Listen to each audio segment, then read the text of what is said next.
Jai Hind, my dear students. I am Abdul Qadir, your physics teacher. I welcome you on your YouTube channel AK Physics. Today we will discuss about the magnetic field due to a circular coil or circular loop. इसमें दो case हमारे पास बनेंगे भी. पहला case at the center of the circular loop और दूसरा at the axis of the circular loop. तो पहला हम पहले केस है उस पे चलते हैं at the center. तो इसके लिए हमने कंसीडर किया कि हमारे पास एक सर्कुलर लूप है भाई, let this is a circular loop और इसमें से करंट हमने पास कर दिया. Let I be the current flowing through this loop. ठीक है, आई करंट यहां से फ्लो कर रहे हैं and R be the radius of this circle. इस सर्कुलर लूप की रेडियस है वो हमने आर कंसीडर कर. ठीक है, now let us consider this circular loop is made up of large number of small current elements. बहुत सारे छोटे छोटे एलिमेंट्स से मिलकर बनाए. ठीक है, जस्ट फॉर एग्जांपल हम कह रहे थे ये जो सर्कुलर लूप हमने कंसीडर किया है ये छोटी छोटी वायर से मिलकर हमने बनाया है और उन्हीं में से किसी एक करंट एलिमेंट को हम कंसीडर कर लेते हैं और वो करंट एलिमेंट है भाई ये. यहां से हमने एक छोटा सा करंट एलिमेंट, एक छोटी सी लूप हमने कंसीडर की जिसकी लेंथ है dl and I be the current flowing through this loop.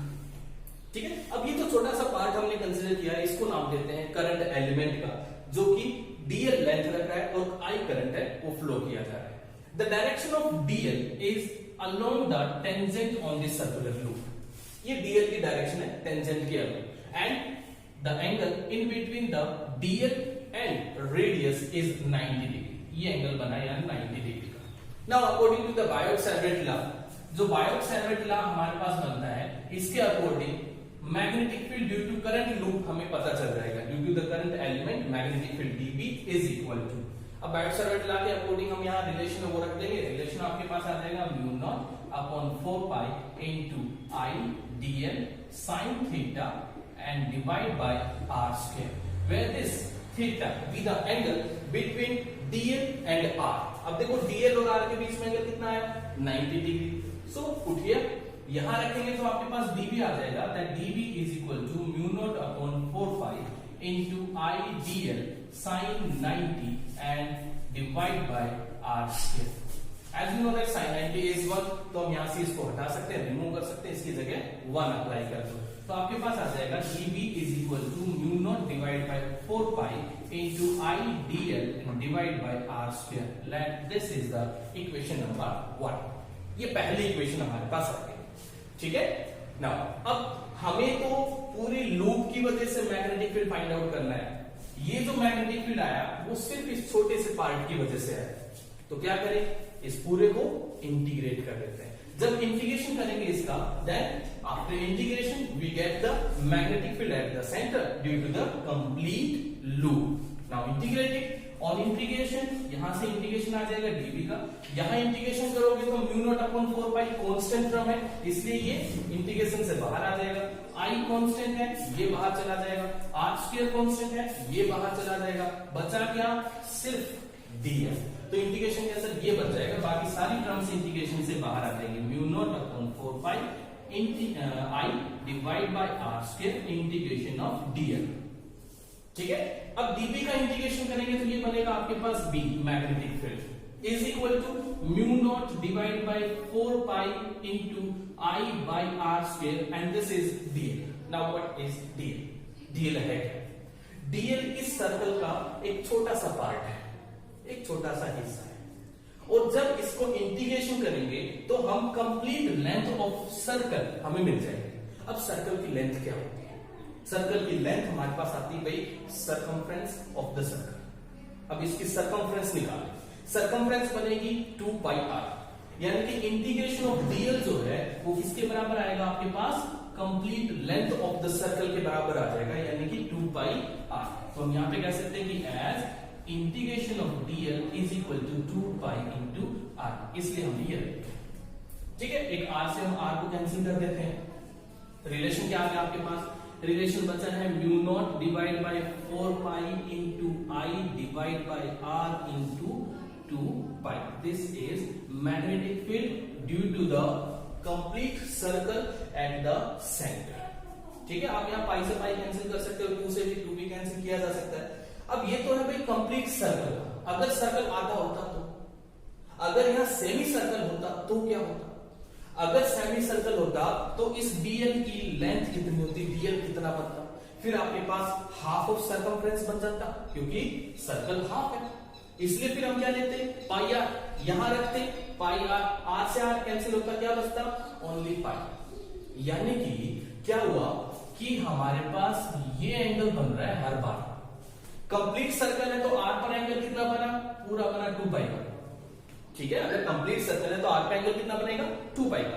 अगर सेमी सर्कल है तो आर पर एंगल कितना बनेगा, 180 का, यानी कि पाई का, तो पाई आ जाएगा, ठीक है। अगर कोई और एंगल होता तो क्या होता, अगर सपोज कर लो जो लूप मेरे पास है वो कुछ इस तरीके से होती,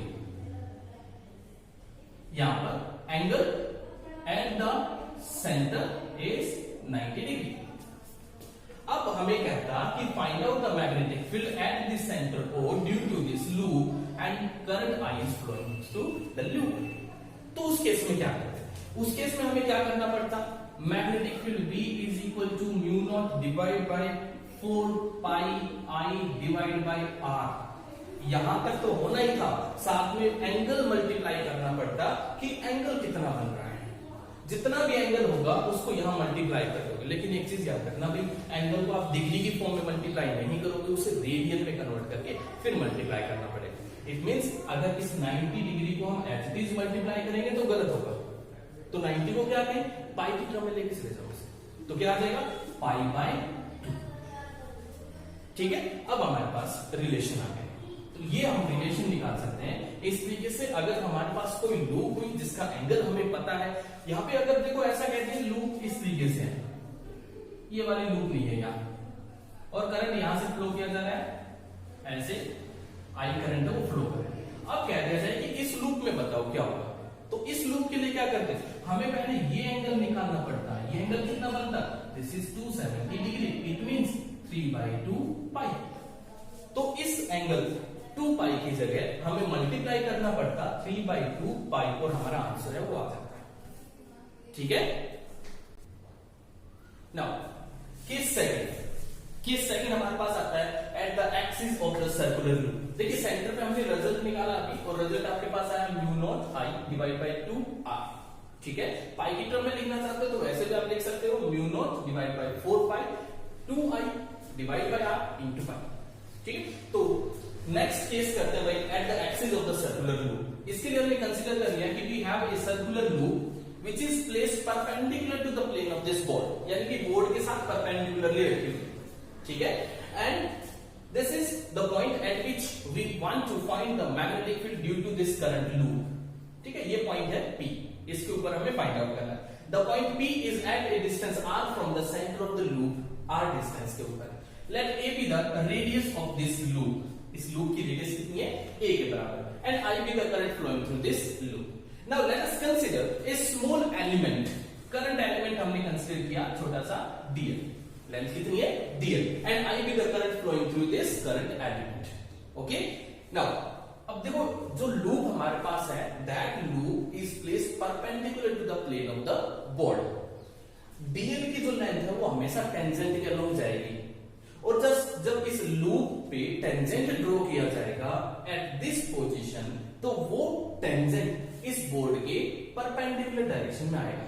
क्योंकि भाई ये 3D डायग्राम है, बोर्ड पे इसको नहीं शो किया जा सकता, लेकिन जो डीएल की लेंथ यहां पे आएगी हमारे पास, वो परपेंडिकुलर टू द बोर्ड आएगी, and this length DL make an angle 90 degree with the S के साथ 90 का एंगल बनेगा, क्योंकि देखो एस इन द प्लेन है और DL perpendicular to the plane है, इसलिए दोनों के बीच में एंगल जो है वो 90 डिग्री का हमारे पास बन जाएगा, ठीक है। तो जो करंट एलिमेंट है वो आपके पास है डीएल, आई इसमें करंट फ्लो किया जा रहा है, then magnetic field due to the current element at the point P is according to the Biot Savart law dB is equal to, इसके बराबर होगा, this is equal to mu naught upon 4 pi into I into dl into sin into theta divide by distance.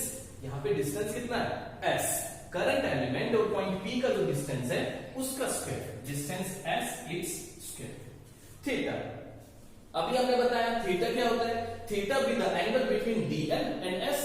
अब अभी बताया d DL is the perpendicular to the plane of this board and S in the plane of this board, तो दोनों के बीच में angle कितना हुआ 90 degree का, तो यहां हम 90 डिग्री रख देंगे and we get DB is equal to mu naught divided by 4 pi into I DL sin 90 and divide by S square. As we know that sin 90 is 1, इसलिए sin 90 को यहां से हटा देते हैं। ठीक है, अब क्या आया हमारे पास, ये रिलेशन बन गया DB का। Let this is the equation number 1.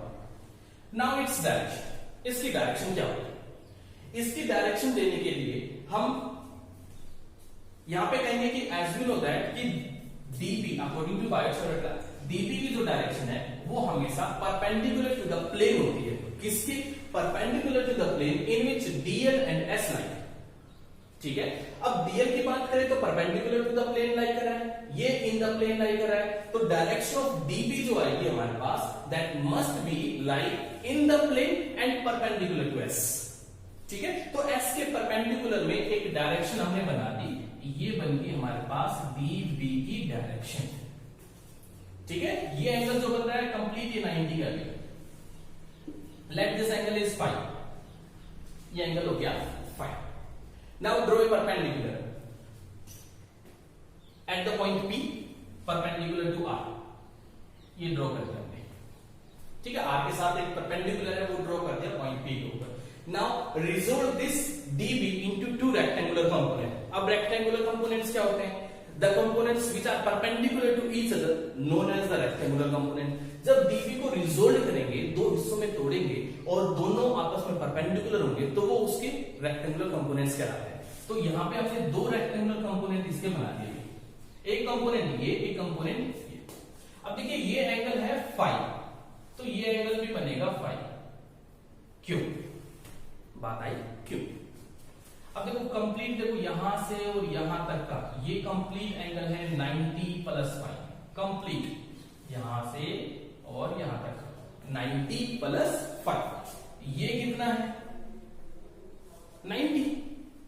भाई this is perpendicular to R, तो ये कितना हुआ 90, ये कितना था 90 प्लस 5, तो ये 5 बच गया। ठीक है, तो आपके पास बन जाएगा ये एंगल आ गया आपके पास 5 का, यहां पे 5 है। जिसके साथ एंगल बनता है वो कोस कंपोनेंट बनता है, तो ये DB cos 5 बन गया। तो ये कंपोनेंट कौन सा बन जाएगा? DB sin 5। एक हॉरिजॉन्टल कंपोनेंट हो गया और एक वर्टिकल। हॉरिजॉन्टल कंपोनेंट जिसके साथ एंगल बनता है और वर्टिकल कंपोनेंट जिसके साथ एंगल नहीं बनता, तो ये बन जाएगा DB sin 5। Now let us consider एक another current element just opposite to the previous current element. जो पहला करंट एलिमेंट था उसके अपोजिट में एक करंट एलिमेंट और कंसीडर कर लो। ये हो गया DL, सेम लेंथ है DL, सेम करंट फ्लो किया जा रहा है। DB कितना आएगा, यानी कि इसकी वजह से मैग्नेटिक फील्ड कितना होगा, दैट इज आल्सो सेम, इसी के बराबर आएगा, क्योंकि भाई करंट भी सेम है, लेंथ भी सेम है, डिस्टेंस भी सेम है। म्यू नॉट अपॉन 4 पाई कांस्टेंट होता है, तो आपके पास यही रिलेशन यहां पे भी बन जाएगा।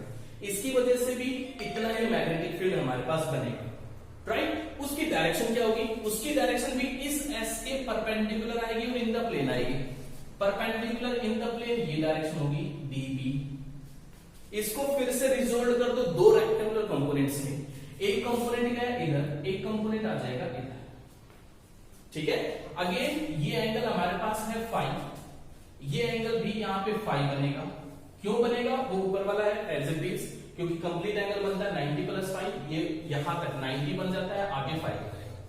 ठीक है, ये कंपोनेंट आपके पास बन जाएगा DB cos 5 और ये कंपोनेंट आपके पास बन जाएगा DB sin 5। Okay, now these two components DB cos 5 and DB cos 5, these two components are equal in magnitude, opposite in direction, acting at a same point, है ना। इसलिए दोनों क्या करेंगे? कैंसिल आउट हो जाएंगे, कैंसिल कर दोगे। इन्हें कैंसिल किया तो ये कंपोनेंट और ये कंपोनेंट खत्म। कौन सा बचा? ये कंपोनेंट हमारे पास बचा है, कौन सा? DB sin 5, right. लेकिन ये दो मैग्नेटिक फील्ड हमारे पास बन रहे हैं due to these two current element. अगर ऐसे करंट एलिमेंट बनाने बैठ गए तो भाई सर्कल में तो इतने सारे करंट एलिमेंट बन जाएंगे और सभी के साइन कंपोनेंट को ऐड करके हमें तो बहुत लंबा प्रोसीजर फॉलो करना पड़ेगा। तो क्या करें? किसी इन दोनों में से एक को उठाओ, क्योंकि दोनों बराबर, किसी एक को भी उठाओ और उसे इंटीग्रेशन कर दो, कंप्लीट का आ जाएगा। ठीक है, तो नेट मैग्नेटिक फील्ड कैसे निकालते हैं? Net magnetic field B is equal to integration of dB sin phi. ठीक है, यहां तक इंटीग्रेशन कर दिया आपने ऐसा sin फाई। अब हमें dB की वैल्यू तो पता है, ये रखिए, sin फाई की वैल्यू चाहिए। इसके लिए क्या करें? कंसीडर द ट्रायंगल PO और इसको मैंने नाम दे दिया Q। ठीक है, एक ट्रायंगल कंसीडर किया, ट्रायंगल POQ। इस ट्रायंगल के अंदर sin फाई की वैल्यू निकालो। sin फाई कितना आ जाएगा? That sin phi is equal to, आपने एक रूल तो सुना ही होगा, पंडित बद्री प्रसाद हर हर बोले, उसके अकॉर्डिंग sin आपके पास बन जाता है perpendicular divide by hypotenuse. Perpendicular यहां बनेगा A, क्योंकि देखो ये एंगल है तो ये बेस हो गया, ये परपेंडिकुलर ये हाइपोटेन्यूज, तो A डिवाइड बाय S, ये बन जाएगा आपके पास A divide by S। sin phi की वैल्यू भी आ गई, dB की वैल्यू यहां से आ गई आपके पास, B की वैल्यू निकालो। B कितना आ जाएगा? That B is equal to mu naught divide by 4 pi into I as it is, dl as it is, s square as it is into sin phi. sin phi की जगह क्या रख देंगे? A by S। यहां तक सब कुछ ठीक है? चलिए आगे चलते हैं। S क्यूब हो जाएगा, A को भी इधर छोड़ दो, इंटीग्रेशन कर दो साथ में, इंटीग्रेशन का सिंबल भी था, इंटीग्रेशन हो गया हमारे पास। ठीक है, now magnetic field B is equal to mu naught constant है, 4 पाई कांस्टेंट है, इंटीग्रेशन से बाहर आ जाएंगे, I कांस्टेंट है, A भी कांस्टेंट है, तो A भी इंटीग्रेशन से बाहर आ जाएगा, और S स्क्वायर की बजाय क्यूब लिख देते हैं, क्योंकि ये रहा स्क्वायर, ये भी इंटीग्रेशन से बाहर। इंटीग्रेशन के अंदर क्या बचा? सिर्फ dl। नाउ dl क्या है? जैसा कि पहले बताया था, dl is just a small part of circle. ठीक है, इंटीग्रेशन करेंगे तो हमें क्या मिलेगा? कंप्लीट लेंथ मिलेगी, और कंप्लीट लेंथ यानी कि इंटीग्रेशन कर दोगे इसका, और complete length of a circle यानी कि circumference of the circle. Now integration of dl, as we know that integration of dl is equal to the circumference of the circle, it means 2 pi r। ठीक है, r की बजाय हम यहाँ a ले लेते हैं, क्योंकि इस लूप के अंदर रेडियस हम a कंसीडर कर रहे हैं, तो 2 पाई a ये रख देंगे हम यहाँ पर। याद रखेंगे तो आपके पास बन जाएगा magnetic field B is equal to mu naught divide by 4 pi into I into A into 2 pi A and divide by S cube.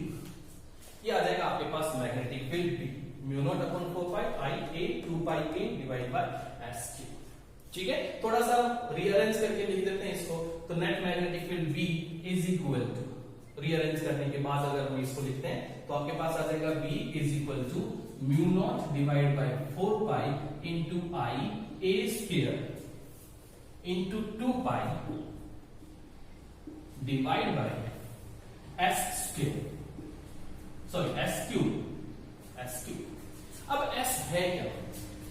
अगर आप ट्रायंगल देखो, ट्रायंगल POQ, इस ट्रायंगल के अंदर S देखो तो हाइपोटेन्यूज यहां पे बन रहा है, और पाइथागोरस थ्योरम देखें तो S is equal to under the root A square plus R square, इसके बराबर आएगा। भाई पाइथागोरस थ्योरम यूज कर दो इस ट्रायंगल में, put the value S here, यहां रखेंगे।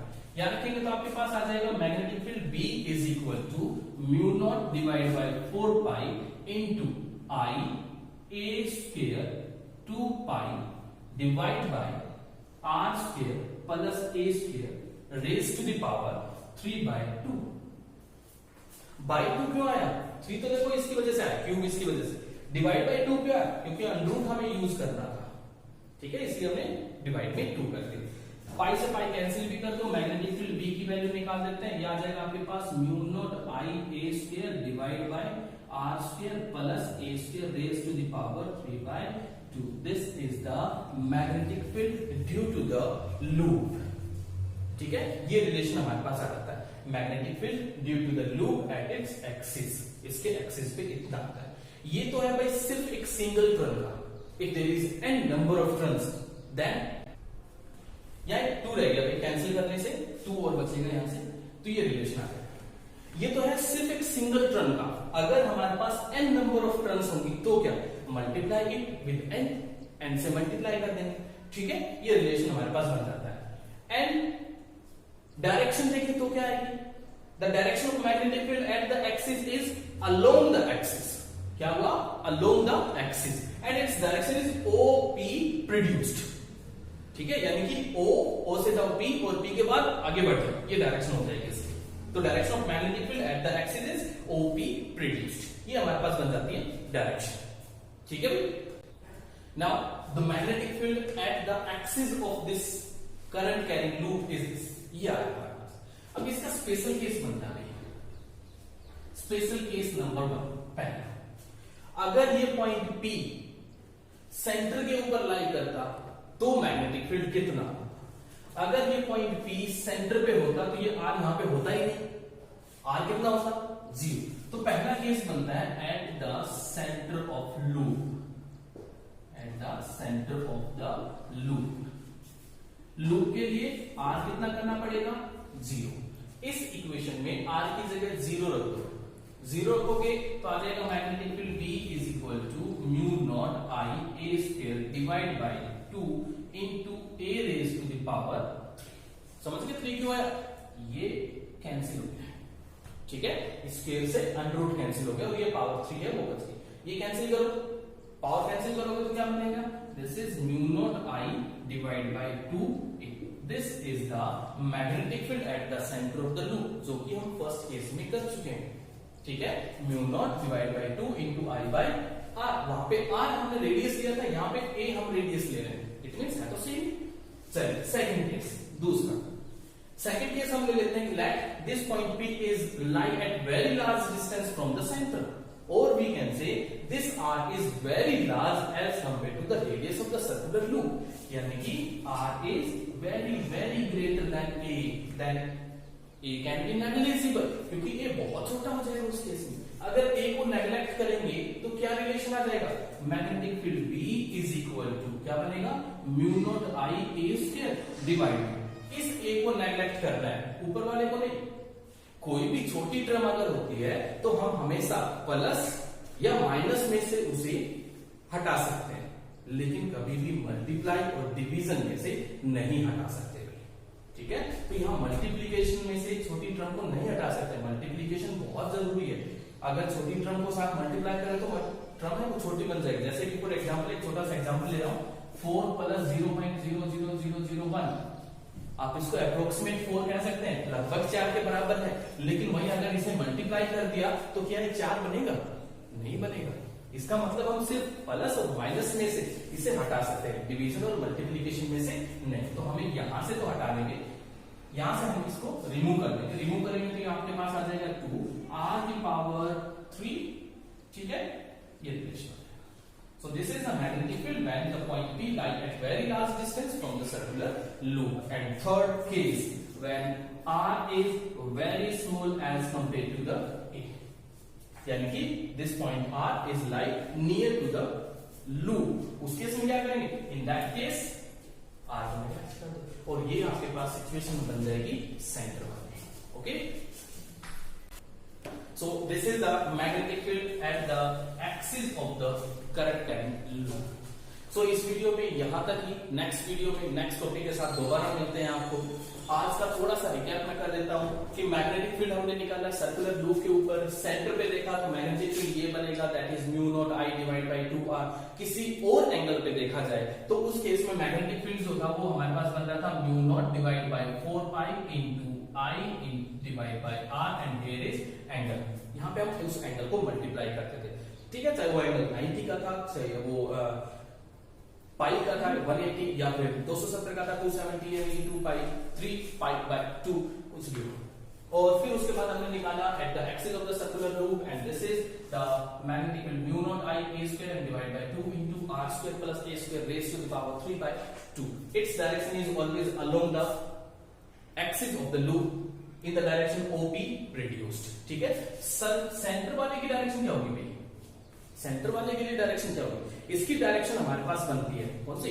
इसकी डायरेक्शन देने के लिए हमारे पास दो रूल आते हैं, एक आता है राइट हैंड थंब रूल और एक आता है screw rule. Right hand thumb rule में क्या होता है, राइट हैंड थंब रूल के अंदर ये जो हमारे पास है thumb, that represents the direction of the magnetic field and curvature of finger represents the direction of the current. यानी कि अगर सपोज कर लो एक लूप मेरे पास है, ये करंट लूप होगी और इस लूप में ये डायरेक्शन जा रही है करंट की, तो अपनी फिंगर्स को करंट की डायरेक्शन में एडजस्ट करो। करंट की डायरेक्शन में जाएंगे तो ये हो जाएगा, थंब किस डायरेक्शन में जा रहा है, in the perpendicular to the board, inside the board, तो ये आपके पास डायरेक्शन ऑफ मैग्नेटिक फील्ड है वो बन जाएगी। स्क्रू रूल भी ऐसे आता है, स्क्रू एक स्क्रू लेंगे और राइट हैंड से उसे रोटेट करना है, करंट की डायरेक्शन में स्क्रू को रोटेट करो, स्क्रू जिस भी डायरेक्शन में जाएगा, इनटू द प्लेन जाए या आउटवर्ड टू द प्लेन जाए, वो डायरेक्शन मैग्नेटिक फील्ड की बन जाएगी। ठीक है, सो आज के लिए बस इतना ही। जय Hind, thank you for watching this.